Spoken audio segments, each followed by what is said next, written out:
Yep. Ready?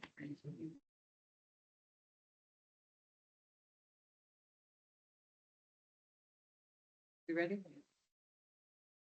Yeah, and I'll have time for you over there at the same time. Ready? I'm ready. All right. Good morning and welcome to the Board of Supervisors regular meeting. It is Tuesday, September 23rd at 10:01 a.m. Oops, I'm bad. I will call this meeting to order. Okay. Could you please join me for the Pledge of Allegiance? I pledge allegiance To the flag of of the United States of America and to the republic for which it stands, one nation, under God, indivisible, with liberty and justice for all. Oh. I must slipped off my chair. All right, thank you very much. First up, approved meeting minutes dated September 9th, 2025. So moved. Seconded. Motion is second. Any questions or comments on the meeting minutes? All those in favor say aye. Aye. Aye. Opposed? The motion carries. Item 4, approve the agenda. So moved. Second. I have a motion and a second. Are there any questions or comments on the agenda? All right, all those in favor say aye. Aye. Aye. Opposed? The motion carries. Item 5, approve consent agenda. Madam Chair, I move item number 5. Second. Thank you. I have a motion and a second. Any questions or comments on the consent agenda? Consent. All those in favor say aye. Aye. Aye. Opposed? The motion carries. Next up, item 6, to recognize and celebrate some of our employees for their incredible contributions and loyalty. These are work anniversaries for the month of September. Jacob Stewart has served for 14 years in secondary roads. Courtney Ubin, 12 years in the health department. Lisa Moore, 8 years in the health department. Justin Deal, 8 years in secondary roads. John Garrison, where are you? Hi, 3 years in the jail.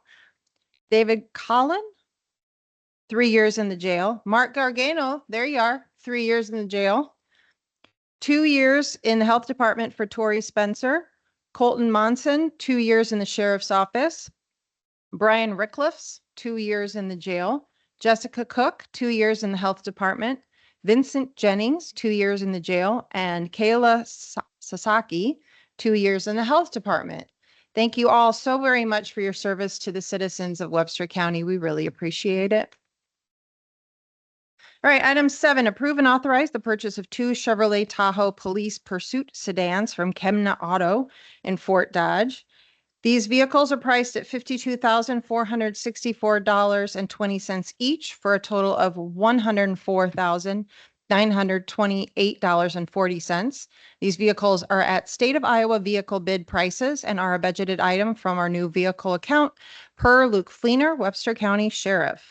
Madam Chair, move item 7. I'll second it. Okay, I have a motion and a second. Any questions or comments? So I do, just for the general public to know, what makes it a pursuit sedan instead of just a sedan? Anybody know? Come this way. John Garrison, ladies and gentlemen, who we just recognized. So the fleet pursuit model vehicles have upgraded braking systems, electrical cooling systems for higher performance and more durable than your regular standard civilian model vehicle. Okay, thank you for sharing. Thanks, John.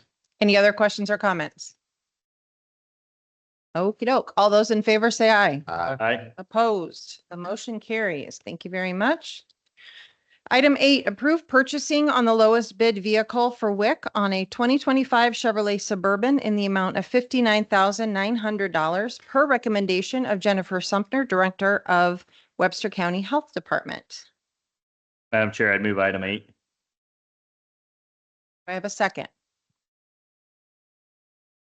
Second. All right, I have a motion and a second. Any questions or comments? We just approved some police vehicles for 52,000 and here we're approving other vehicles for 59,000. Chevy Suburban, I understand it's a bigger vehicle on that, but did that fall under a state bid, or did we just go out and bid for it, or what happened there? Can you ask? Yes, please come up to the Yes. podium, say your, nope, you gotta wait. You gotta wait till you're up at the microphone, say your name and Okay. where you're from. I'm Emma Bayes. I'm the WIC coordinator. We've got multiple bids. We worked with the state office, the USDA. We were approved for up to $70,000. This would be all WIC funding used for grant funding to pay for the vehicle. When talked to the USDA, it sounds like Austin talked to him. Suburbans are a pretty common vehicle to get for WIC. We cover 7 counties.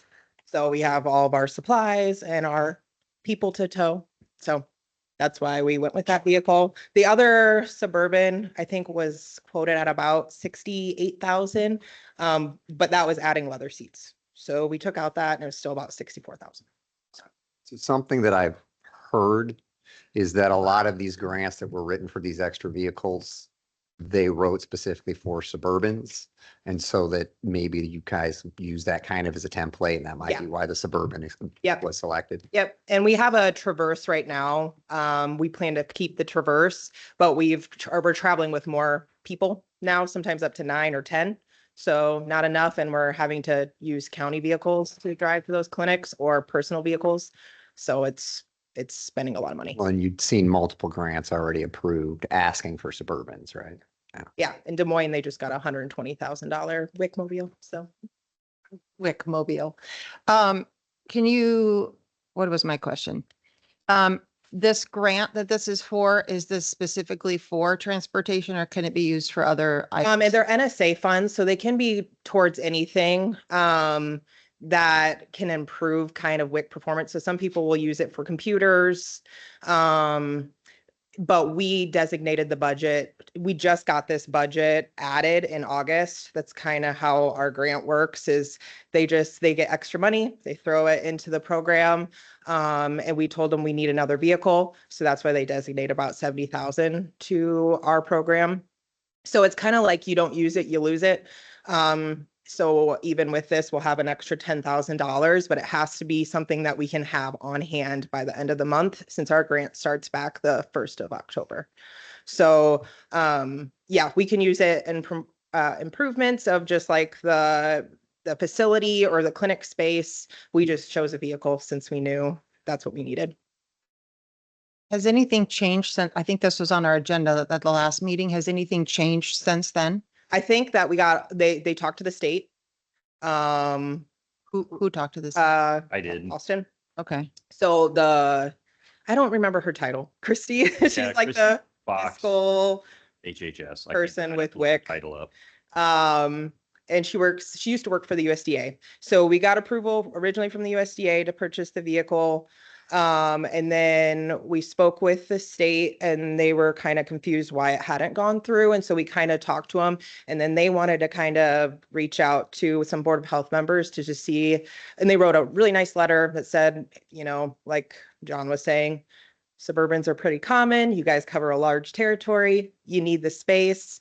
A lot of times our Traverse, we are piling so much in there, like nurse supplies, that we can't even fit 5 people in there. And again, with the other counties not maybe subcontracting as frequently, we needed bigger space.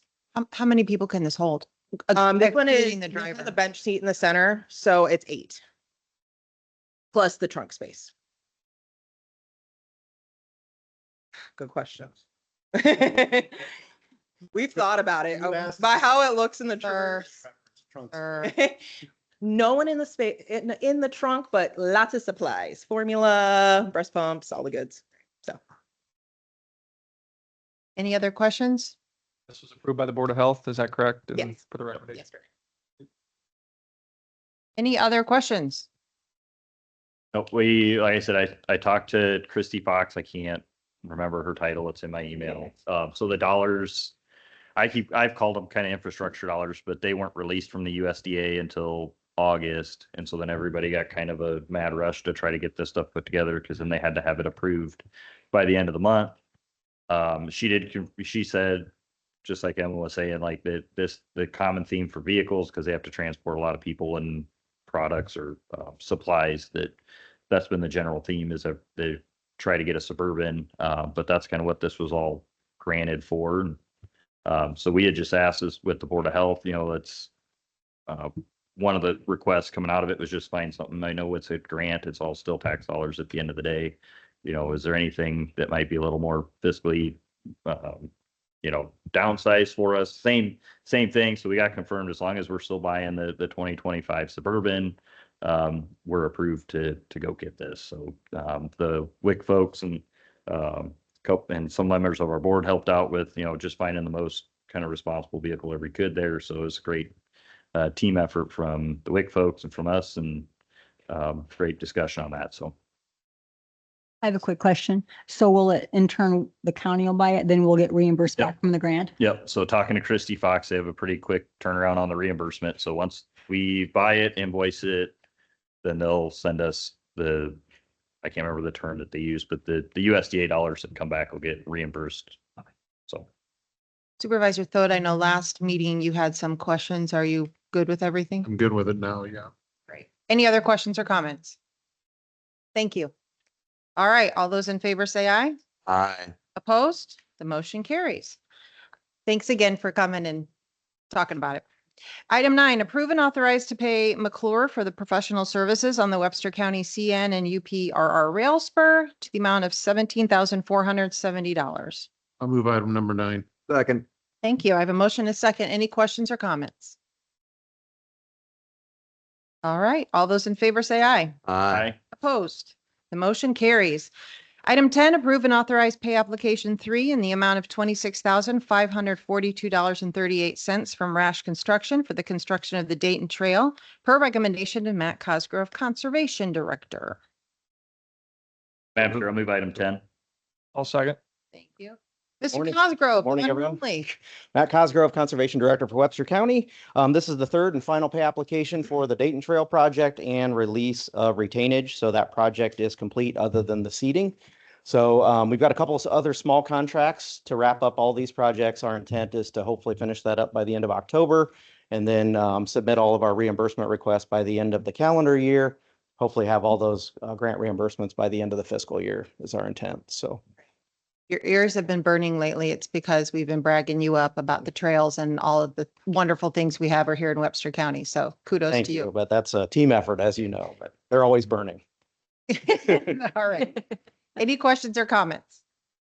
All right. All those in favor say aye. Aye. Opposed? The motion carries. Item 11, approve and authorize chairperson to sign option to purchase farmland real estate agreement between Webster County, Iowa and CYB Holdings LLC.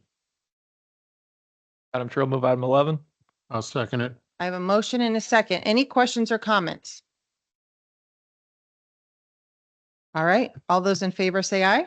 Aye. Opposed? The motion carries. Item 12, approve and authorize chairperson to sign option to purchase farmland real estate agreement between Webster County, Iowa and Eugene J. Fruit. I'll move item number 12. Seconded.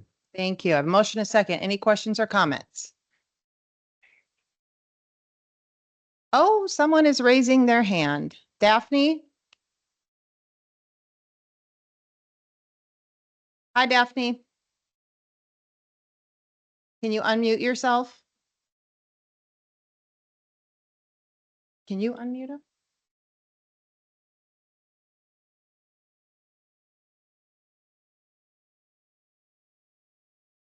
No, no. Daphne, we need you to unmute yourself so you can talk if you'd like to. Otherwise, we're going to move on.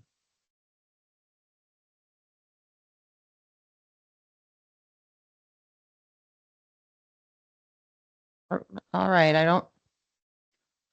don't see her unmuting. So we did Oh, get I think I just got it. Sorry. Hi, Daphne, what's going on? User error. Sorry. Just wondering Okay. what you're buying, just wondering what you're buying the land for. This is for site certification for the ag park. And to be clear, Daphne, this is Darren Driscoll, County Attorney. We're not buying the land. We have an Correct. option to purchase the land in the future, which is what these slew of things are. Okay, thank you. You're welcome, Sorry about Daphne. that. Thanks a lot. All right, any other questions or comments? All right, all those in favor say aye. Aye. Opposed, the motion carries. Item 13, approve and authorize chairperson to sign option to purchase and right of first refusal agreement between Webster County, Iowa and Majestic Farms LLC. Madam Chair, so moved. I'll second. You have a motion and a second. Any other questions or comments?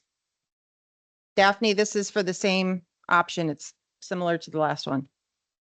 It's just one, with the, because this one's just, it's worded a little bit different. So what was the difference between the option to purchase and then including the right to first refusal on this?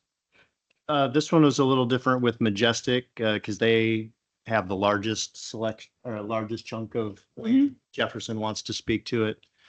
So we had to negotiate terms a little more with them, so it wasn't kind of our boilerplate agreement. And I think, were we able to extend out the term of our option to purchase? It's also a longer option period because it's such kind of an essential area. So we had to give some additional concessions, but we got back a longer term where we have that option to purchase. No notes. All right. What Darren said. Yeah. Great. Any other questions or comments? All right, all those in favor say aye. Aye. Opposed? The motion carries. I would like to thank Jefferson and the folks at the Greater Fort Dodge Growth Alliance for really working on this site certification for us. Got so choked up.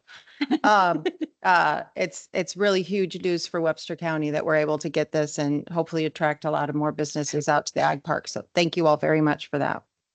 All right, item 14, approve request from Ashley Bogardus.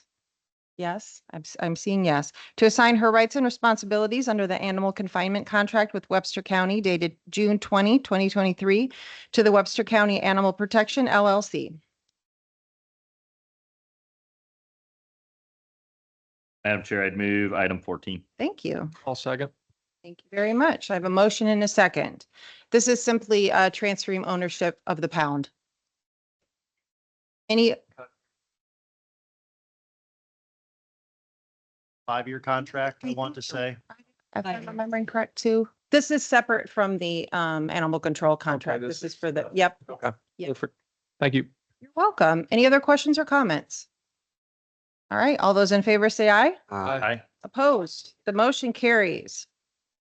Item 15, Matt Price, Fort Dodge Fire Chief, would like to present the recommendations from the EMS Advisory Council to the Board of Supervisors. Oh, look, he just slips right in.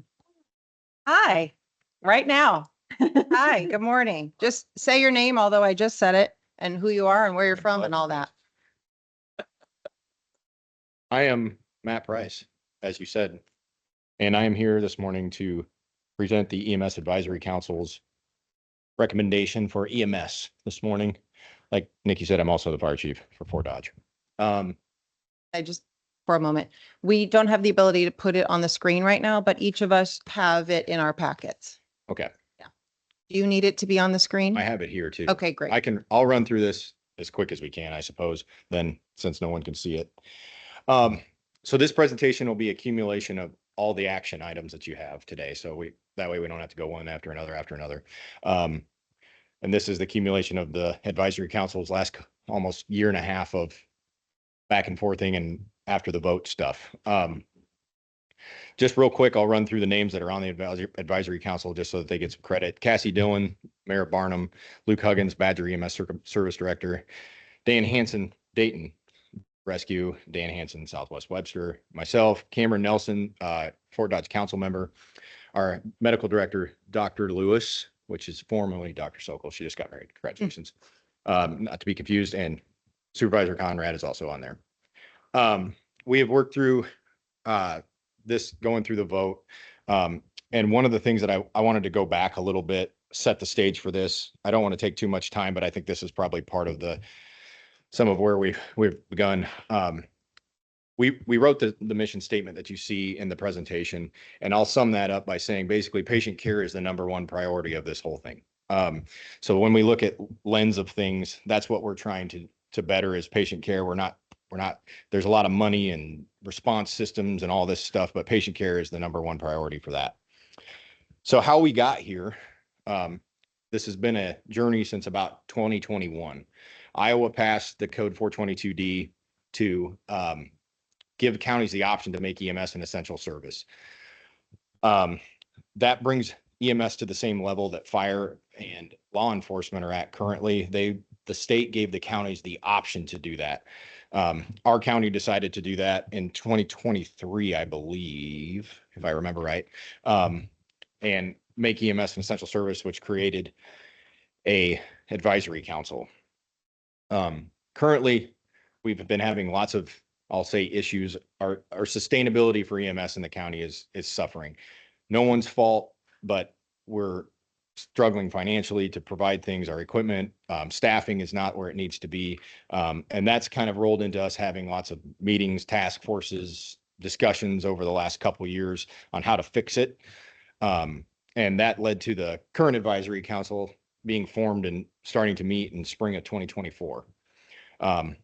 Those meetings and things resulted in the vote in 2025. So that's kind of our quick timeline of how those things have gone. In the beginning of 2024, the advisory council met with Susan Parker from Parker Solutions, and we went in days of going through a bunch of different things. Basically, we threw it all on the wall and see what we could do.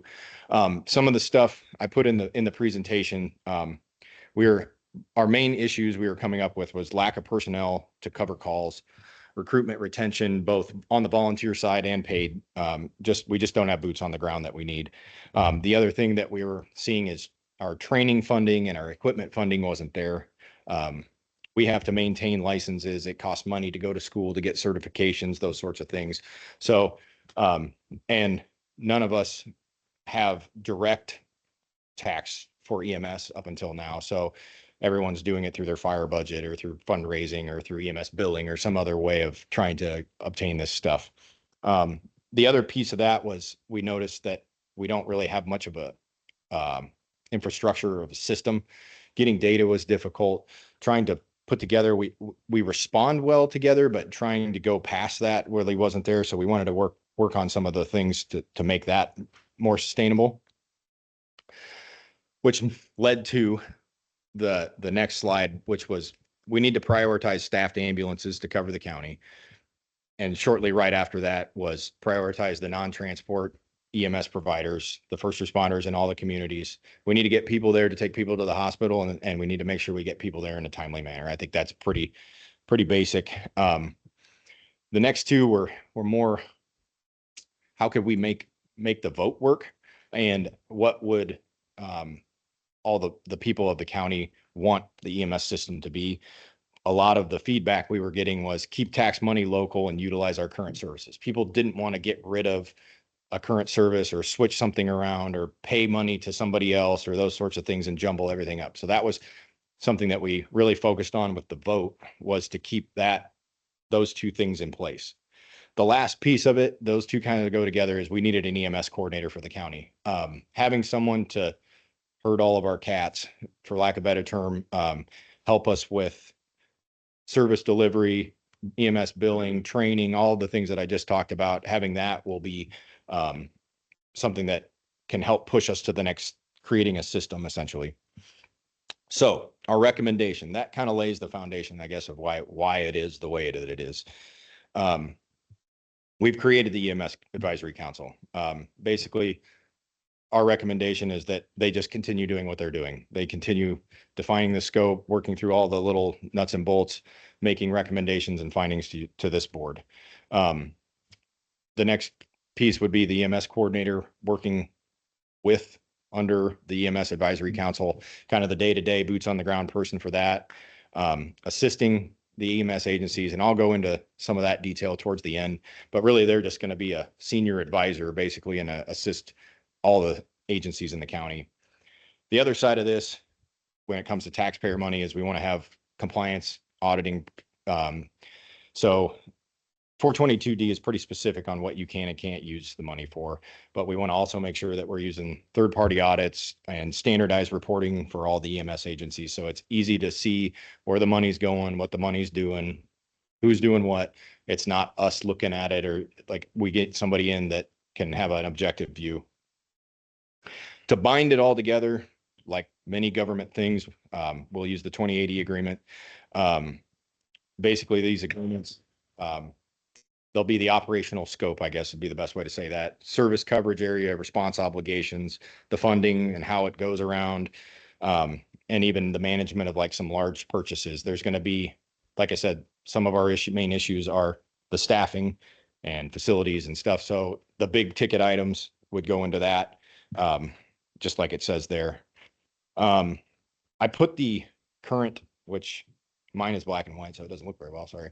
I put the current EMS districts in there, which is essentially the same that what we're proposing. That's when it comes to the budget, that will be kind of a pertinent thing. So just keep that in the back of your mind.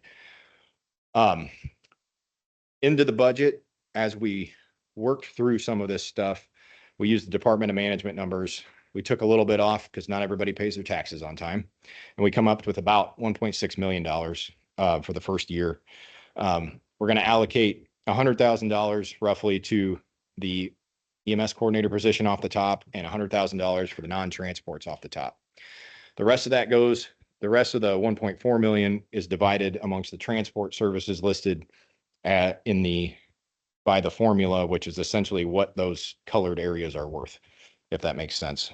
And then there's a really fancy algebraic formula after that that I'm not even going to touch. If you can't see it, there's no reason to talk about it, but it's the formula for that.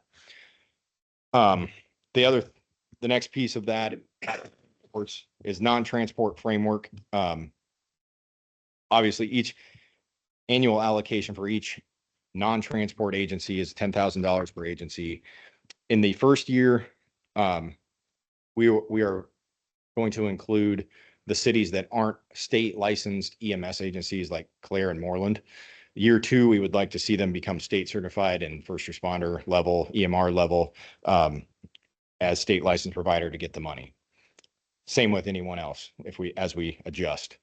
Fund management wise, essentially all the rest of that is basically a fancy way of saying they're going to run that $10,000 through the county budget, through the invoicing system, just like you do with most things. That can be through pre-purchase, net 30, all the ways to buy stuff, but that way that money goes through the auditor and the county finance department. Some of that will be managed also by the EMS coordinator. So we have our go-betweens. Final piece, the EMS coordinator. Our board would recommend that we move to hire an EMS coordinator. We want this person to work under the EMS Advisory Council and including Dr. Lewis. Saved it. To give us, like I said, a senior advisor to the service directors, help coordinate the system, set things up. There's all kinds of recommendations in there. You guys have that in front of you, but we need help with recommendations on regulations, developing our training programs, re-education efforts. We need help with recertification problems. We need help with EMS billing, compliance, coding, reports, all of those things, helping get us all on the same page and doing those things correctly. So that's kind of what we see that person doing. I think down the road, maybe they can respond to calls as needed too. There's some logistical things that are involved in that, but that's about as fast as I think I can do that. So I'll leave that up to you for. Thank you, sir.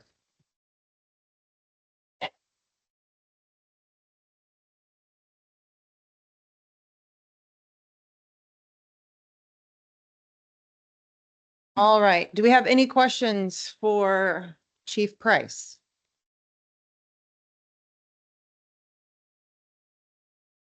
The items that we just went through.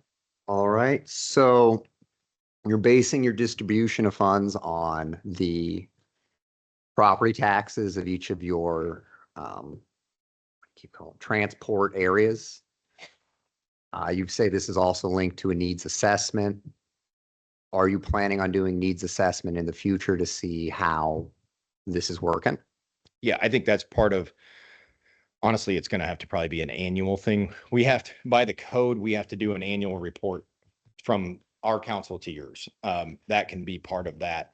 I think we need to, especially in the beginning, but really at any point, you need to reevaluate how well your plan's working. So that's essentially what I think as the board, we want to get this plan in place and then be able to evaluate it going forward with that. So if moving forward, a needs assessment were to say that, I mean, you're the 76%, so I'll pick Sure. on you. Yep. That maybe you needed 70 and we need to divide that 3% up between Gowrie and Dayton just to help get them a little more. Do you feel that would be appropriate for us to change in your 2080? I think as long as I think there's a lot of factors with the budget and the agreements and how that all structures out. So, yeah. Darren, could we, if a needs assessment came back that said maybe Fort Dodge, that, well, the other two transport locations needed more to help them get things they needed, Like, for example. how would we, If they don't have, I can't remember the name of that machine. Yeah. Lucas device. Yeah. So it's like someone doesn't have a Lucas device that needs a Lucas device. I think that that's part of what the recommendations from this board will come up in terms of both staffing, that they may need some additional staffing, funding for those things. Yep. So the way I understand their approach, and I haven't gone to all their meetings, but from discussing the 2080 that I drafted on their behalf to submit to you, that at least, especially at the very beginning, they want to try to put dollars where they need to get people on an equal footing. So when you make a call in this part of the county, you're going to get as close as possible to the same level of response with the same equipment and everything if you do it in another part of the county. So it's my understanding that's part of what they're And I doing. anticipate, like everything, we're gonna gain more tax money as like assessed values go up, this is gonna grow as things go, so we can allocate money as we gain money as well, where we need to so put it. if the EMS coordinator decides that more money needs to be allocated at a different site, what authority does he have Or she. or she to reallocate those funds? I think that would have to come back. It depends on how the 2080 is structured. Right now, it would have to result in a 2080 redo, I guess would be the way to say that. I've drafted in a way that there's kind of a template 2080 for each of the entities, transport versus non-transport being the two major changes there. But there's also a provision within that 2080 that says any major purchases that are required are done by separate agreement. So like if someone, I think it's over 75,000, is that the number? 50,000. 50,000. Sure. So if they need to get an ambulance or they need to get, whatever they need to get, that's a big ticket item that might get them on level footing. They come in and we do a separate agreement on that. That's not just a standard like member agreement. Where would that money come from? It's still that same pool. So it would obviously reduce the pool that then would get. It comes from the down. big pool and not say from Gowrie. Well, doesn't, yeah. So if there's an entity that's getting, It would come from Gowrie's portion of the pool. So in your budget now, you have, So it would come from that 10%. Gowrie Or has 14, it roughly might be a 14. couple $100,000 in that pool.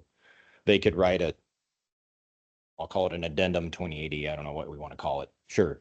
For a chunk of that says we're going to use this for an ambulance or a building or whatever, just for example.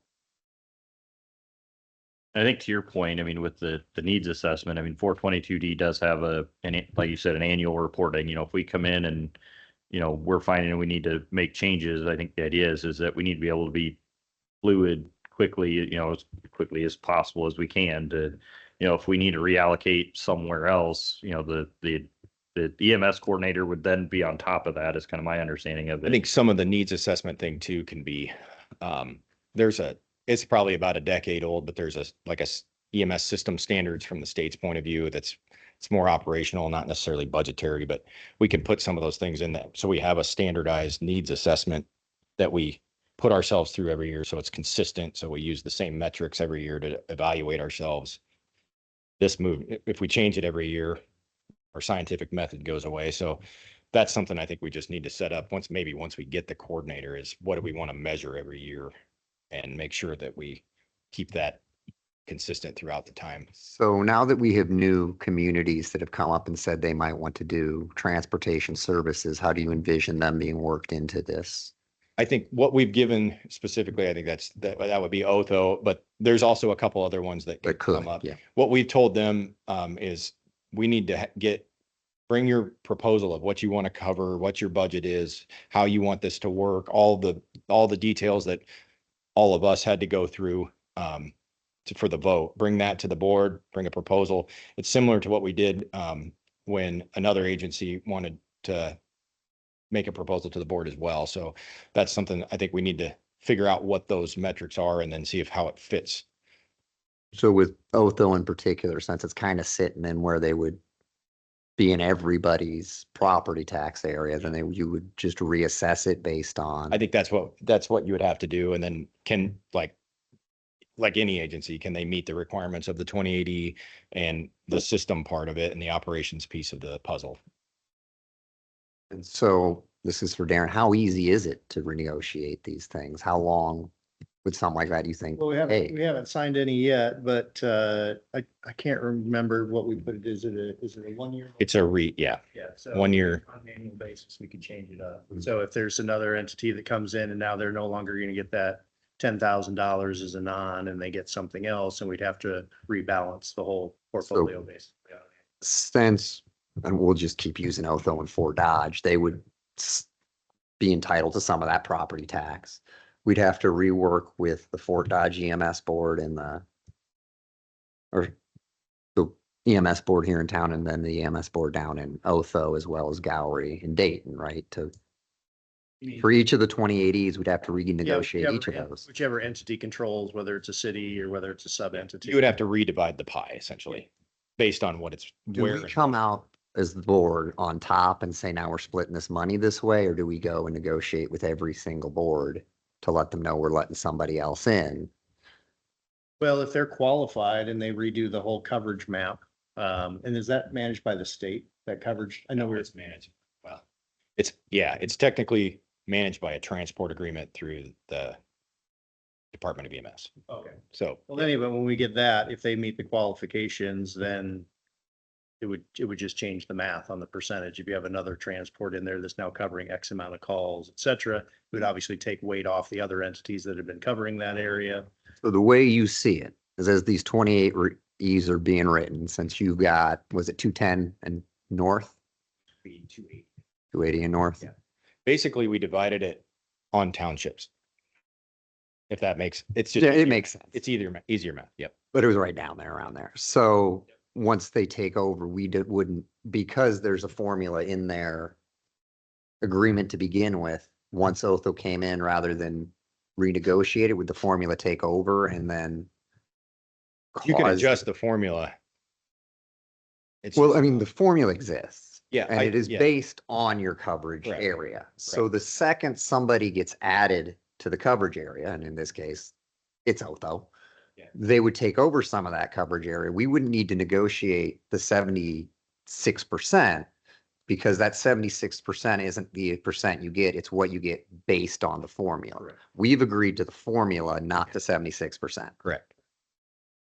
And under the first year, it would be, in essence, the formula wouldn't change as the data area that you're plugging into would change. What you put as And A. then one more entity would get formula rather than a flat fee. And that's what I'm checking. And then I think it just rebalance. Correct. You Okay. only have so much pie. Okay, but it's not like we'd have to go, we want to do this now, we need to renegotiate with every group. In the group is that formula, and therefore when a new transport organization opens up, that just would automatically. Yeah, I don't think it's Shift the gonna pie. dictate a certain percentage that comes out of that formula, just the formula is what's gonna be built into the transport agreements. That makes sense, my answer. Does. Yeah, and it's gonna, it can shift annually, like I said, for the 1 year. Yeah, I'm still very uncomfortable based in funding on this, on property tax alone. But from what I'm hearing, things are still in flux and we're still negotiating. Now it looks like we're gonna try to move forward for year one. Correct. This is the. I would this is the agree with proposal. But in year two, yeah, things are gonna be, see how we're doing and adjust where needed, and then have them make recommendations to this board again, and this board decides if that's appropriate in year two. And Have even, my- even in the presentation, he made, there was a year one, we do this, year two, and going forward, we do this. So it's still, you're right. These are good questions. On behalf of my district, like I think, if the citizens would have known that their tax dollars were going to go to Fort Dodge or whatever, it would have never passed. So I think doing it on a taxable basis per property value is a good point going forward because it wouldn't have passed otherwise, in my opinion. So, and like I said, with the needs assessment, you guys have been working on this for years and piecing that all together to figure out a way to make this all systematically work. And so I think it can be amendable as we go forward. And certainly EMS in 10 years isn't going to be the same what it is today. So Very much. it can change as we go and make changes then. I know we need to start somewhere. And I'm willing to go that route to start off, but I guess my issue with the way we're doing this is if somebody that lives in the Gallery district all of a sudden ends up in the Fort Dodge district, it's the taxpayers from Fort Dodge basically are going to be paying to take care of this person. I think we need to go on a needs part. Wherever that money is needed is where we need to concentrate it. I want to make sure that the first responders have the equipment that they have. You and I have had this conversation more times than we can count. I know the ambulance services, they're good, but they're not as fast as what the first responders can get there. And I want to make sure that we get them. And you have said that you are working on that, trying to get that going, and I do appreciate that. So with that being said, I'm willing to go forward with it at this time under those conditions, because we do got to get the ball rolling on this. Yeah, and I think some of this is going to come to,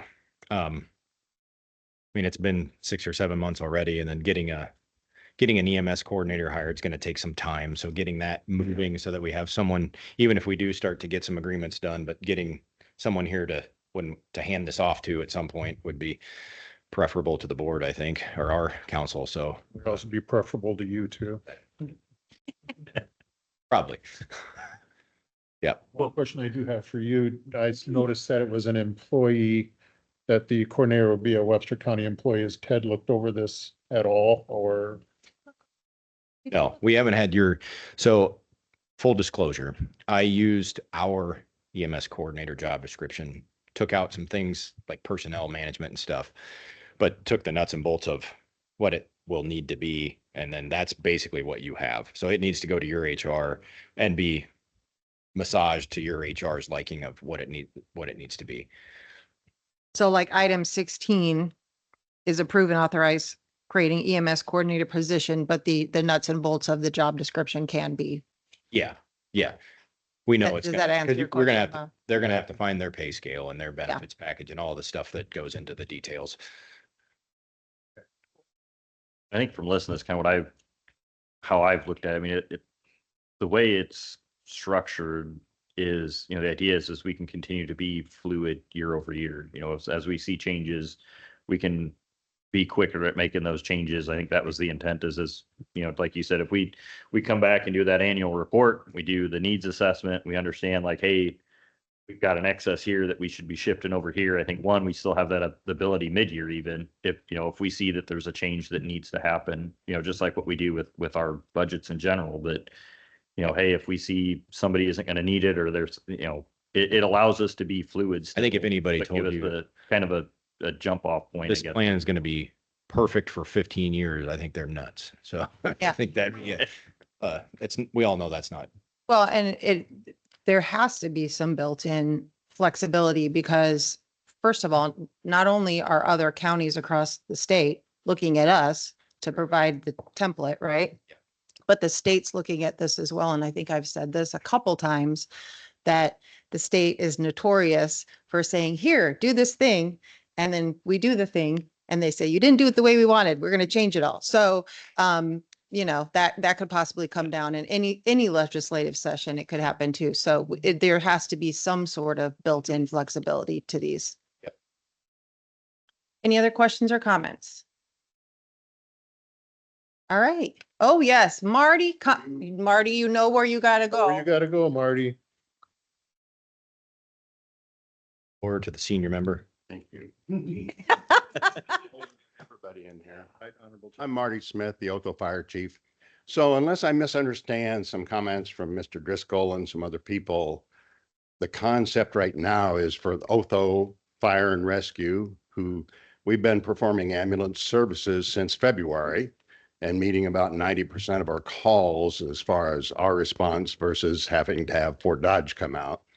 My understanding from the discussion just this morning was that we would be treated as a non-transport entity for the first year of this program and not change to a transport entity until after the first year. And I don't agree with that at all. I just don't think that's proper. We've indicated and actually performed from the very beginning of all this process that we were going to be a transport agency. And we are a transport agency now. And I feel like we need to be included as a transport agency and funded consistently as a transport agency rather than a non-transport agency for the first year of the contract. And that's going to make a difference of between $10,000 to $75,000. We need equipment. We need a lot of different things. We've bought a lot of equipment out of our fire budget that we need to actually pay for out of an EMS budget. So I'm concerned about that concept, and I think that should be remediated. So, okay. Thank you. Did you have a response to that, Darren or Matt? The only response I have is I'm not involved in the policy decisions and proposals. The EMS Advisory Commission told me what they wanted after, and I would see what the Board of Supervisors, not on this particular issue, but what the Board of Supervisors might be agreeable or not agreeable to. And then I drafted the agreement that the EMS board wanted to recommend to this board. In terms of policy decisions as to whether Otho is included in that as transport or not, that would have come from the EMS board as I understand it. So perhaps Matt could speak to that discussion and how you came to that, your board came to that conclusion for this year. It's all you. Just stand right here. We'll just talk. Okay. I think that's where, I think if we set the framework today, this is what we're gonna move with. We don't necessarily have to lock it in for a year. If we can get our last EMS Advisory Council meeting, we asked Marty and Otho to bring us a proposal to the next one, which is in a couple weeks.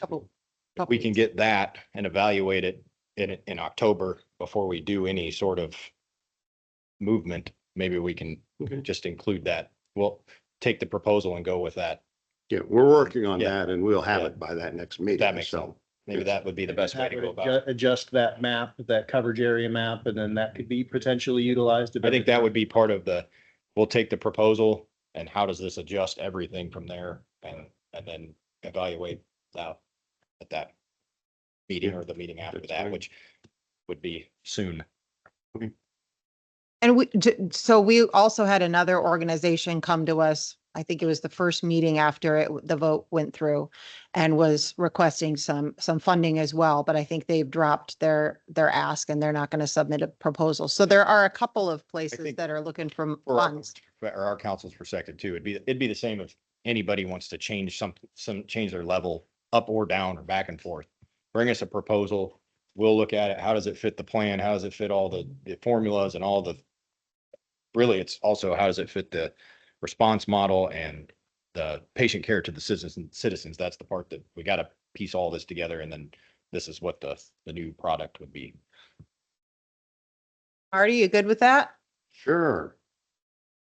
I do enjoy you.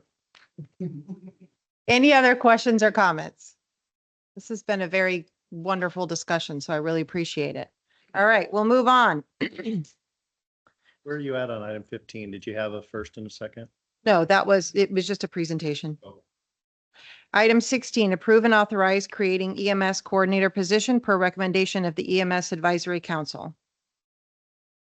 I would move that we approve that, but then also just add in there that make sure we have Ted review our the coordinator position. Perhaps add subject to the approval of Webster County Human Resources. Yep. You're better with words than I am. Yeah. I'll second that. Great. I have a motion in a second. Any questions or comments, although we just went through this? All right, all those in favor say aye. I Opposed? The motion carries. Item 17, approve and adopt the proposal as the EMS plan for essential service per recommendation of the EMS Advisory Council. Item 17.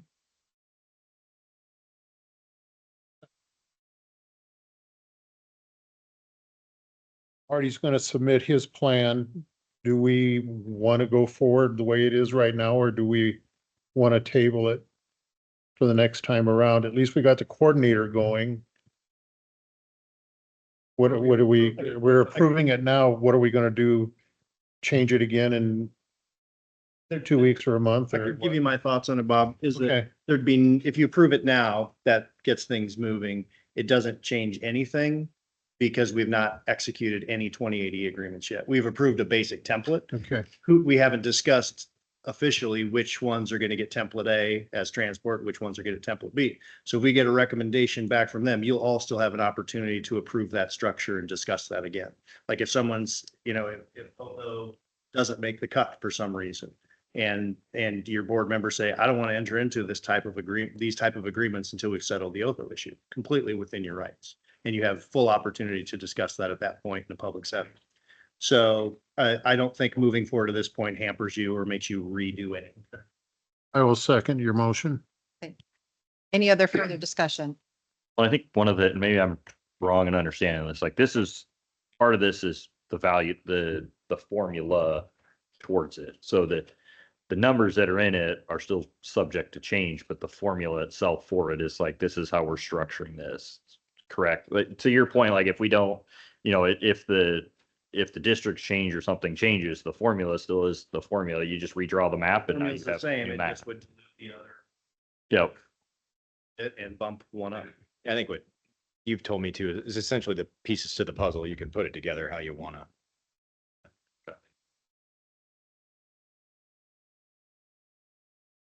Way to go, Marty. Y'all knew who that was, just for record. Dance break. All right, any other questions or comments? I do have a motion in a second. All right, all those in favor say aye. Aye. Opposed? The motion carries. Item 18, approve and adopt the 28E template as the guidance for the EMS 2080 agreements with all parties per recommendation of the EMS Advisory Council. I'll move 18. This just says we're going to use 2080, correct? Just the draft that I put together, that's kind of the basic ground rules for the 2080 agreements. But each one is still going to be, particular to each entity. Seconded. All right, any discussion? All right, all those in all those in favor, say aye. Aye. All those opposed, the motion carries. Thank you very much. Thank you all. Thank you. Item 19, Scott Underberg and Matt Johnson would like to address the Board of Supervisors about a redevelopment plan for a law enforcement center.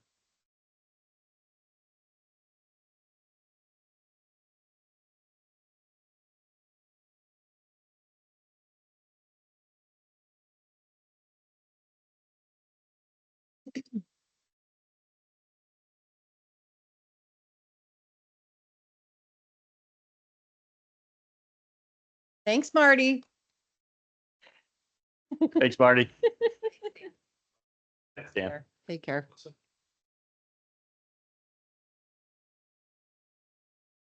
Please. Thank you, Nate.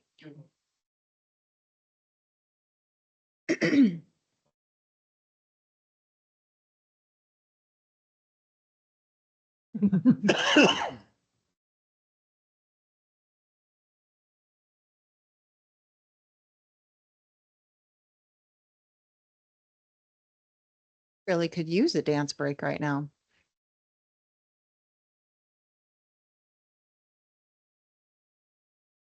Thank you for that discussion. That was really, really good.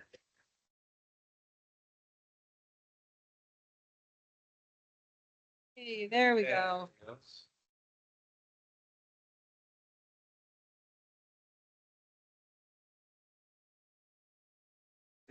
Before we start, has this proposal been submitted to anyone in law enforcement? I'll have to have Scott to answer that question. I'm not, Different colored version? Yeah, we just kind of updated it. Go back. I think he ran the concept by, All right, please introduce yourselves. Okay, my name is Matt Johnson, this is Scott Underberg. We're part of the Better Way project. You might have seen some of our billboards around town and whatnot. I'll just gonna be a very dumbed down version because that's what I do. The concept is the whole project that we're doing is we're buying some of the older buildings in town and trying to repurpose them and kind of redevelop and use real estate as kind of the catalyst to redevelop and re-energize Fort Dodge. One of the buildings that we're purchasing is the old Land O'Lakes building, which has been sitting empty and getting moldy for, a couple, 3 years now. And I think, Scott, you had this idea a couple of years ago to maybe convert that possibly into a jail facility. You have land, you have the building there that could be converted at a fraction of the cost of building brand new. And so what the concept is take private money, redevelop the property into a jail, and then I believe lease it back. And Scott will go into the details, but just from a broad base, it's just basically taking private money, putting it into the real estate, and then leasing that back to the county. So then the county doesn't have to come up with, tens of millions of dollars and, do voting referendums and all of that. So in a nutshell, that's kind of the dumbed down version. And then Scott will go through some of the details with you. Just so you know, this is kind of a rudimentary concept. Some of my background, I've been in real estate for 20 plus years here in the Fort Dodge region, but I did spend 14 years as a correctional officer for the state of Iowa. So I do have some idea of how a jail or a prison facility would work. We did a lot of discovery process in the building. I've talked to some architects and different people, and it's really kind of, even when you drive up to the building, you go, God, that could be a county jail. It looks perfect. It looks like a county building almost, and I started doing some discovery and going through ACA compliance, which is American Corrections Association. My numbers and everything are skewed. It has more inmates in there than I think would be possible. It's probably more about 150 to 160 inmates. It may be smaller just based on what the needs of the county sheriff's department and the police department are in the building. I'll just kind of go through some different things here. I just used different ACA guidelines. I used some averages across the country to kind of come up with a rudimentary budget. The location of the building is 2827 8th Avenue South. Everybody probably knows the property, the old Land O'Lakes facility. It's approximately 25,000 plus square foot. It is 2 levels. It's got a real wide open layout in places. It's compartmentalized in places. It's got a separate upstairs, which is nice. What jails need and prisons need in general is classification space where they can separate different inmate classes from each other. And this building actually lends pretty well to that from what I can see. So this is rudimentary.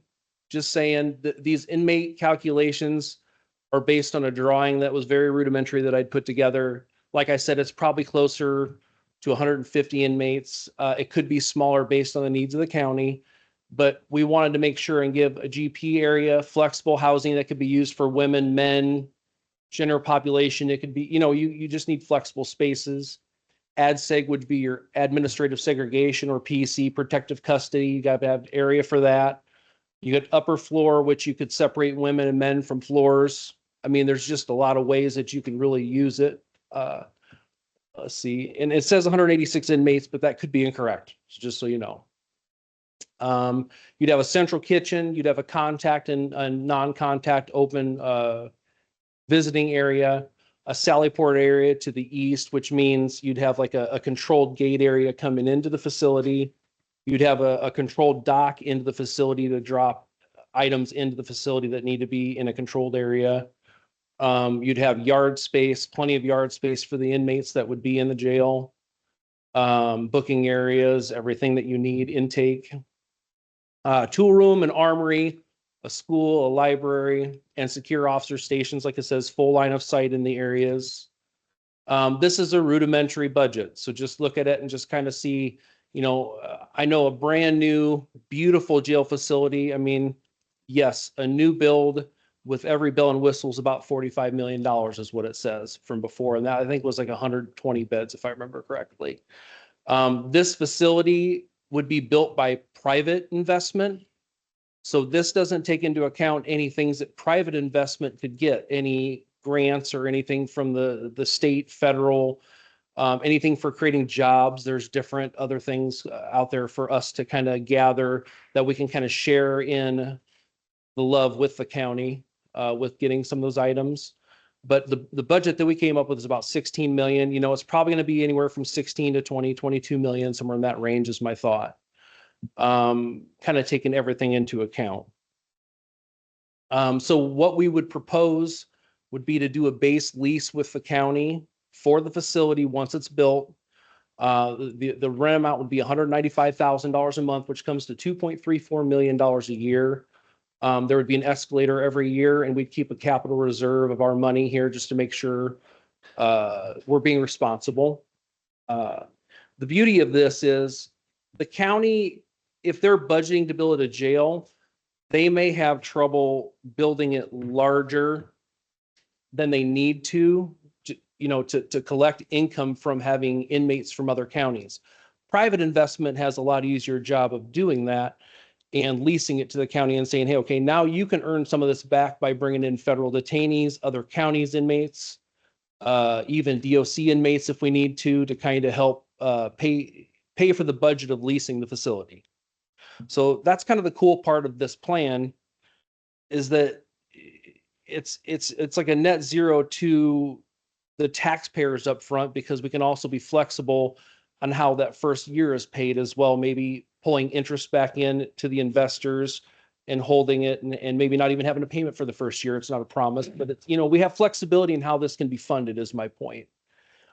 So if we get the facility open, get it running, and you get the inmates in there, we keep the downtown as well open, we'll have tons and tons of bed space. We can transport between the new facility and the old facility. You can have holding for jail downtown for court. You can hold different classifications downtown. You could have women downtown, or men, or ADSEG, or protective custody. I mean, you have so many classification items that you can cover here. It's just a really, really good plan, I believe. So the cool part about it is, for the investors, we actually started a SEC accredited fund here locally to do real estate investment. So we would be, entertaining investments from the private people in Fort Dodge and the area to actually make money on this, which would be good for our community. And I think we'll have a lot of buy-in from the community. And, day one, just looking at other facilities, it has equity for the investors, but then it's just super, super efficient for the county. That's the beauty of it. So it's not a model that I've ever seen done anywhere. I mean, I've seen private jails run by private facilities that have private staff and all that, and that's not what this is. This is a privately built facility that's leased to the county. The county uses it as if they own it. It's a triple net style lease. Since the county will use it, they'll have no taxes, no property taxes. They're self-insured, or they have their bond insurance. I'm not sure exactly how that works. So it's just a really pure investment for the investors, and it's just a really easy step for the county to get the jail facility done in a very, very, very efficient manner. And so what we're proposing is that there's like an 8 to 10 year hold. I think it's a 9 to 10 year hold. The investment would be paid off with any banks or investors. And at that point in time, we'll just have an escalating amount that the county, if they wanted to bond and purchase it from the private investment, they can do that. They're not required to do that. They can just keep it as leases if they would like to. But the beauty of it is, if you have the value, of course, goes up as the rent escalates throughout the ownership. But the beauty of it to look at is, if we have 100 extra beds at a medial $70 a day coming from other counties. I think Fed pays over $100 a day. I'm not exactly correct to the amount that they pay, but just having 100 extra beds boarding other inmates from other areas, that right there is $2.56 million a year. That covers the full lease. Plus, we're not paying out $470,000 a year to other counties to house our inmates. So we have some budget surplus there too. So that's the beauty of it. And for investors, it makes a lot of sense. Of course, you get local jobs, construction, you get inmates housed locally. So we're not transporting people in and out of here. We probably get transport money that we can get for the county for transporting inmates for other counties. I mean, it's a net revenue generator for the county, which we're not always looking for with taxpayer money, but if private's building it, it's just a bonus, if that makes sense. Was there any questions or anything? Yes, I know it's a lot. I apologize. No. It's rudimentary. it's a lot, but it's not a lot. How did you come up with the numbers? The numbers were just kind of taken from across the country, just different budgets, just really kind of drawn in money, you know, what things should cost in a facility in a dollar per square foot manner. You have blueprints of the space. I or do. I engineering? kind of have a drawn out. It's not great, but it's just really kind of giving an idea of what it could look like. So this would be like your upstairs area in the bottom left corner there where it could be cellared around. This would be the main floor, which makes more sense. But if you look, you could have like a central kitchen, have different things over here. What's cool about the building is it actually has windows around a lot of it, and you always need like chase light behind a cell, you know, so you can have windows in there to bring natural sunlight in. ACA compliance requires you to have natural light coming into the cells or the area. So, I mean, we can easily do that with having frosted glass panes in the cells and having a chase around most of the cells just by natural light. So that saves energy and everything too. So there's different things that we have to do to make it work, but really, honestly, retrofitting it in makes a lot of sense. There's a big difference between 16 million and 22 million. I mean, I'm just basing this on the fact that you need to kind of contingency and overruns and, you know, I'm using rudimentary numbers that I've done some research on, but I'm not an architect. Have you had an architect or engineer look at this? That would be another ask that we would see if the county, I think if the county's going to use it, we'd love to ask the county to help plan it. That would be our point. Okay, so you want us to do that work for you? In partnership with us, yes. What was the thought process going into security for both inmates and for employees? Using ACA guidelines, which is the standard for jails and corrections facilities in the United States. Who would be responsible for maintenance and capital projects if they need to have some? Maintenance and capital projects would be negotiated. Maintenance would be on the county because it'd be a triple net style lease. You'd treat it like you own it. Okay, but we don't own it. So I have a lot of heartburn about having the county building or having the county in a private facility and private investors making money off the taxpayers. Okay. I have some heartburn about that. If you look at the GSA in the United States, most government buildings across the country are actually owned by private investors. I think this is, like you said several times, this is a very rudimentary proposal. I'd be interested if you would talk to the people who would actually be using this building. If we were to go into that, $2.34 million a year is still a hefty amount. If you're serious about this, and if the law enforcement people that are actually going to be working in and using that space were interested in it, I would want their buy-in as well. And I would want to make sure that they were good with this. Absolutely. But I would also want very specific dollar amounts and very specific formulas as in why that dollar amount was brought to us, in addition to engineering and or architecture plans that aren't. Right. Yeah. So I think this is very rudimentary. I'm glad that you brought it to us because I like creative thinking. So this isn't to poo-poo it at all. Just there's a lot of things that we've gone through with the other proposal for a jail that I think are missing from this. So I would be curious to know how we can shape that in there and also get the buy-in from local law enforcement. Does that make That's why sense? we want to plan it together. I mean, it's really just an idea because our Better Way project is about making the community better. And honestly, we have a real problem right now. I mean, jail space causes more issues than people even know, I think, in the general public. That's why we brought it to a vote, man. So Right. I agree with you there. And you know, the thing is, the longer we wait to act on it, the more it costs every year.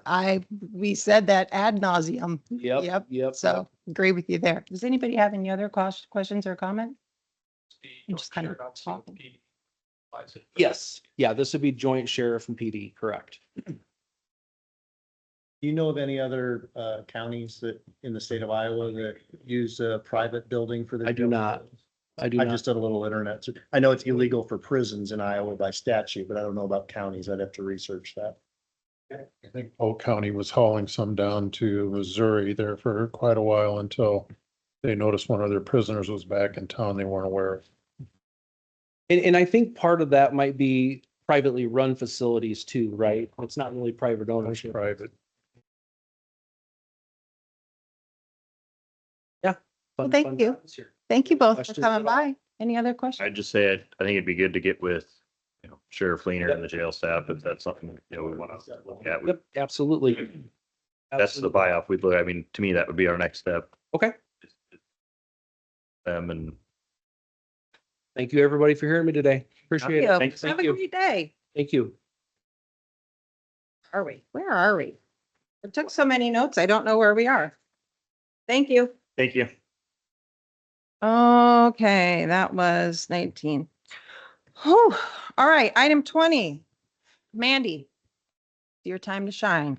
Proclamation for Alzheimer's Awareness Day. So I'll just read the proclamation here. What? You want to put it up there? Oh, no, that's okay. Okay. Thank you, though. Yep. All right. Whereas the brain is the control center of the body, and there are 100 billion nerve cells or neurons creating a branching network with signals traveling through the brain to form memories, thought, and feelings. And whereas Alzheimer's disease, a progressive neurodegenerative brain disorder, is a fatal disease that destroys the nerve cells and tissue in the brain, which affects an individual's ability to remember, think, and plan, tragically robs individuals of their memories, and leads to progressive mental and physical impairments. And whereas Alzheimer's disease is the most common form of dementia, which is a general term for loss of memory and other cognitive abilities serious enough to interfere with daily life.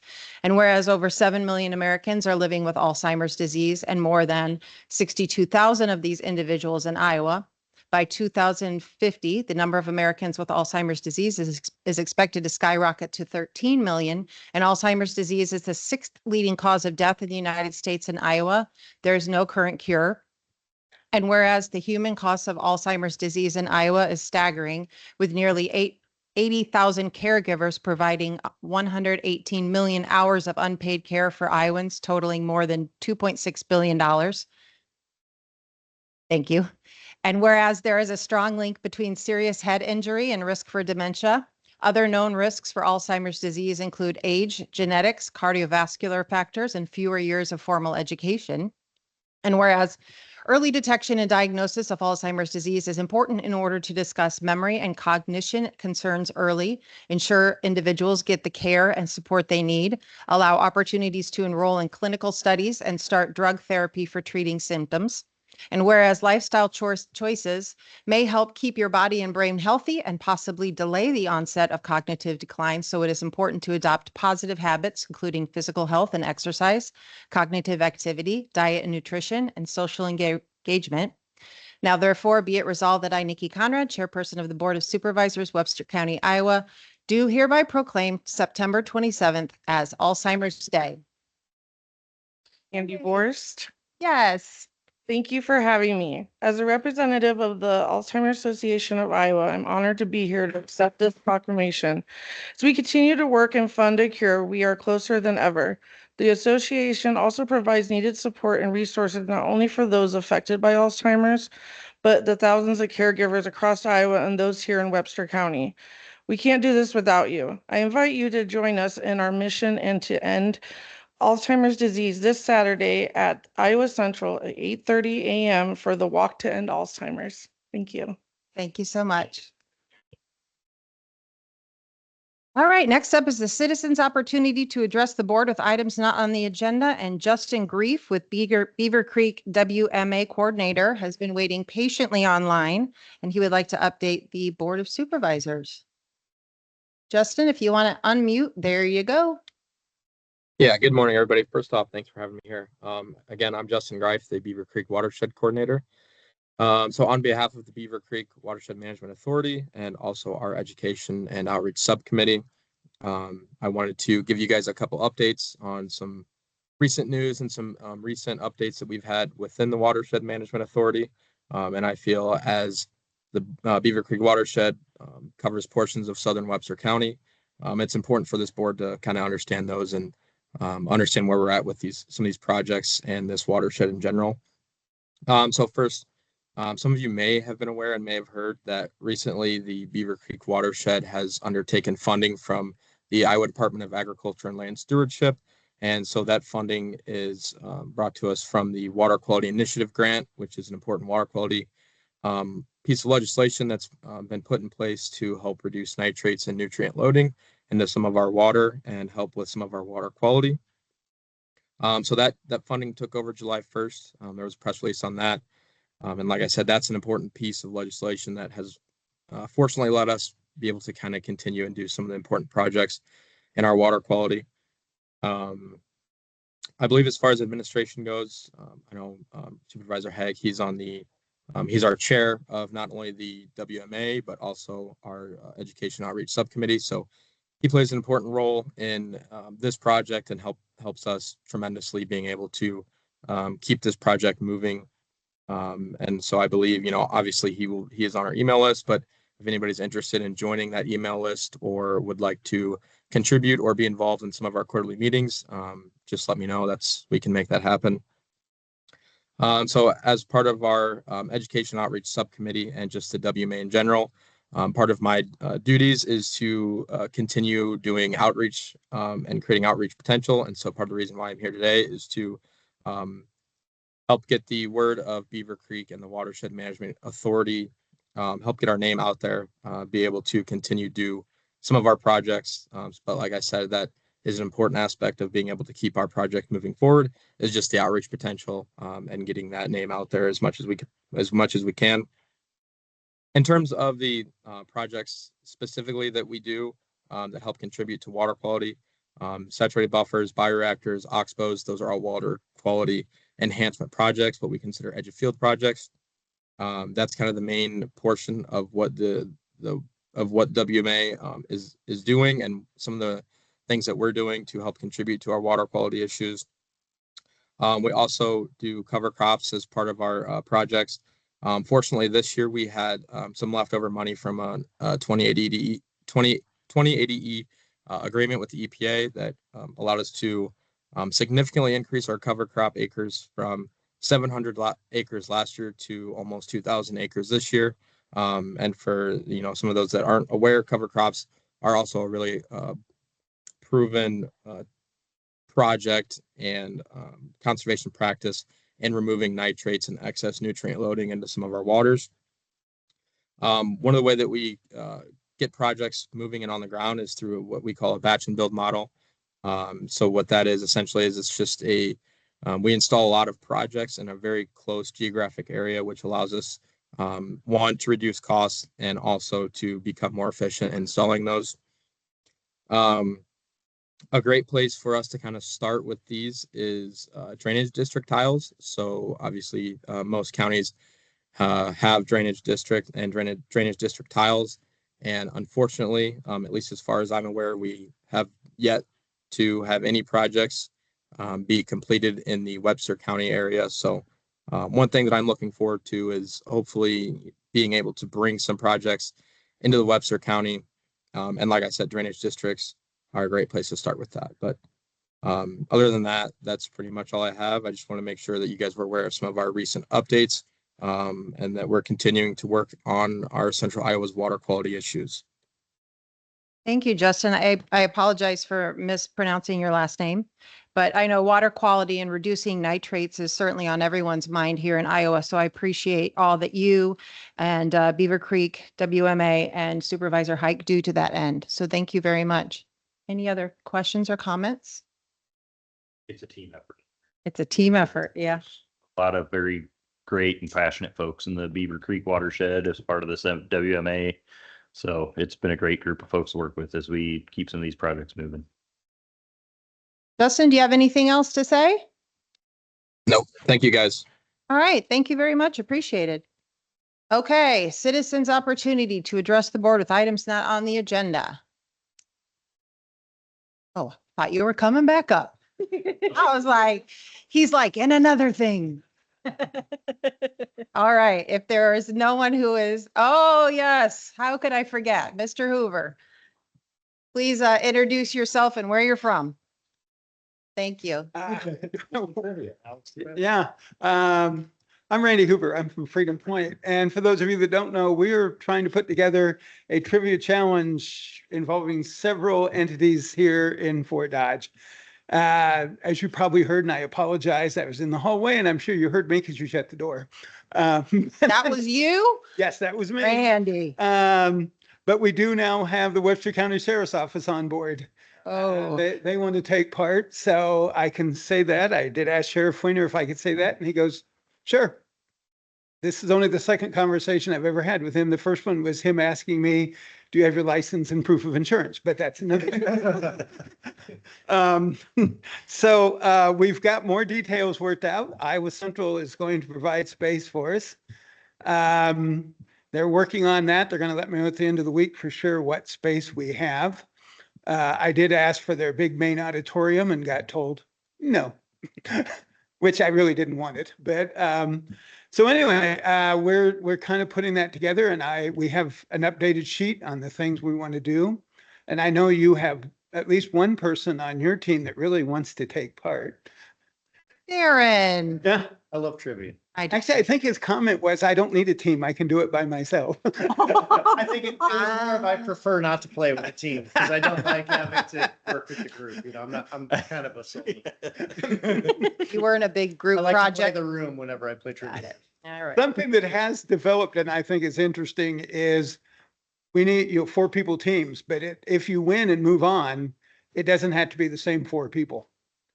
I understand life happens and people have appointments and things they need to do. So, we're trying to promote a positive, happy life, not mess with people's lives and make it more complicated. So and we're open to the public. I had a wonderful suggestion made. I like it. We were going to actually bring in cheerleaders to cheer for the teams. It was suggested that we do it differently. Much like a wedding, there's the groom's family and the brides. So the people that want to support you people would be on one side of the room, and you will be going against the city council. So the people that want to support the city council are on the other side of the room, and they can argue back and forth. And as for the public, we're going to give away prizes there. We're going to ask trivia questions. If you can answer it, you win. You can get something. And so many people have asked me, what's a sample question? And I think I asked you this one last week. What famous rock musician actually was a backup player for the Monkees back in the 60s when they started? He was an unknown and he became quite famous later on. Anybody know who it was? I only know because of the question I missed on my. Yeah. Well, close. Jimi Hendrix. No. Yeah. For real? Yeah. Now try to imagine Jimi Hendrix being in the Monkees. Another sample question is a movie plot. What is the movie? A person goes to a surreal land, kills the first person they meet, joins up with 3 other people and kills somebody else later on. What's the movie? I only know this because you told me less. Yeah. This kind of freaks me out because we had somebody at work guessed it in like a minute. That's actually the plot line to The Wizard of Oz. Randy, will you let us know when you have a final date? Yes, I will. You can send it to supervisors@webstercounty.gov and then we'll all get it. Okay. Cool. So you may have to write that down for me because my memory is not good anymore. No problem. So anyway, one last thing before I go, someone in this room, I won't say who, encouraged my idea of having bed races down North at First Avenue North. Bed races? Yes, where you have a team and you get a bed and you race each other down the hill. Kind of think of like the Red Bull soapbox derby. Ooh, I'm not saying I I tried to protect you. Well, I'm just summarizing what you said. I'm it assuming that's what you were hoping. Thank you, Randy. It was the county attorney. Anyone else would you like to come up for the good of the cause? All right, Board of Supervisors Committee reports. Supervisor Thode. CFR Thursday and a long day Friday over in Eldora. Godspeed. Supervisor Cochran. The Landfill met. They're continuing to do their burn through the fall. And the opioid committee met and we summarized what we did at the, what is it, with their addiction awareness event on the 28th. Supervisor Height, Nothing to report this time. Supervisor Montgomery. Way meeting tonight at 5 o'clock, and then I believe there's a Growth Alliance board meeting tomorrow at 11:30. Right. Nothing, just getting ready for the primary. Oh, yes. When voting is started now, you can vote here. You can vote now. Mhm. Okay, what That's hours can folks come in? 8 to 4:30. 8 to 4:30 in the auditor's office, which is on the second floor. Great. And then when is the primary? Actually, it is on the 7th of October. And will be at one place at the school administration building. Okay, so there's one polling location. Okay. Yep, School. for Ward 3. Got it. For Ward, oh yeah, that, because it's just Ward 3. Just Ward Okay, 3. great. Thank you very much. Mr. Driscoll, nothing? All right. I wanted to thank the Greater Fort Dodge Growth Alliance. They had their quarterly meet at the Orchard. The Orchard, they were wonderful hosts. Leah Glasgow from Unity Point was there to speak, and it was a wonderful lunch as always. As we heard earlier, we had the EMS Advisory Council on Wednesday, the 10th. We had a meeting with the Greater Fort Dodge Growth Alliance and a couple other folks on Tuesday, the 16th. I had Visit Fort Dodge meeting on Wednesday, the 17th, and we have great news coming out of there. They once again received the regional sports grant. And then I think probably everyone knows by now, but Fort Dodge was awarded a 20-year contract with state softball, which is wonderful. And then I think this Friday or next Friday is City County. Yes, one of them. All right, that's all I have. Yes, thank you very much for those, I Astra. always get off by a week, so. Okay, next up is to allow claims. So moved. A motion a second. Any questions or comments? All those in favor say aye. Aye. Opposed? The motion carries. If there's no further business, I'll entertain a motion to adjourn. Second. Motion is second. All those in favor say aye. Aye. Opposed? We are adjourned. Thank you, ladies and gentlemen.